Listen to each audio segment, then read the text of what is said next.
yo soy del grupo de Procasur. Hoy, en la tarde de hoy, estaremos realizando unas encuestas a lo que son los muchachos para saber lo que es la opinión. Esto se trata de jóvenes rurales que va desde 15 años de edad hasta 29 años. La opinión de la experiencia, cómo viven aquí, que si tienen señal, si tienen internet, entre otras preguntas que se le van a realizar.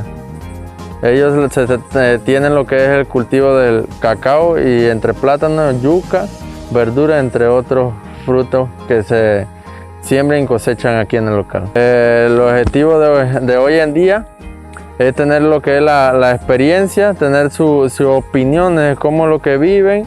Fue muy didáctica, fueron flexibles, dieron lo mejor de ellos, sus opiniones verdaderas. Me dijeron parte de su vida, cómo fueron que estudiaron, parte que sus padres le pagaran, a veces no, algunos trabajaban para sus estudios, algunos no pudieron seguir ya que no tenían la economía esa que algunos tienen, entre otras situaciones que pasaron.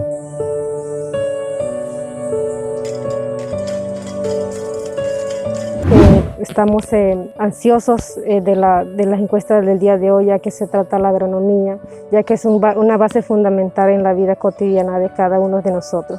Sería muy importante que tomaran la acción estas personas de diferentes organizaciones para apoyar diferentes productores agrícolas, campesinas y en general, ya que ese es uno de los recursos más importantes en la vida de la humanidad, ya que si no producimos no tenemos para consumir, entonces pienso que todo el tiempo deberían impuestar a los productores.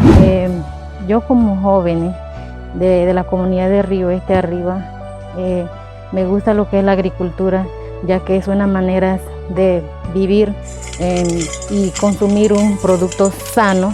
Nosotros también como organización trabajamos lo que es en el proceso de cacao, transformándolo en chocolates tradicional como Indígenas Nove, inmigrándose a otras provincias en busca de trabajo. No solamente allí hay dinero, sino en nuestra propia finca hay dinero, y además es más saludable trabajar en nuestra propia finca y no solamente depender de que tenemos que trabajar para otro. Aquí en este rancho lo primero que hacemos es tostar los granos de cacao. Cuando ya están tostados, sacamos la cascarilla todo en mano y luego los llevamos en nuestra máquina tradicional, donde que las molemos de forma tradicional hasta obtener una pasta de cacao. Luego de ellas nosotros la mezclamos con miel y aceite de coco, que es un 90% la que degustamos.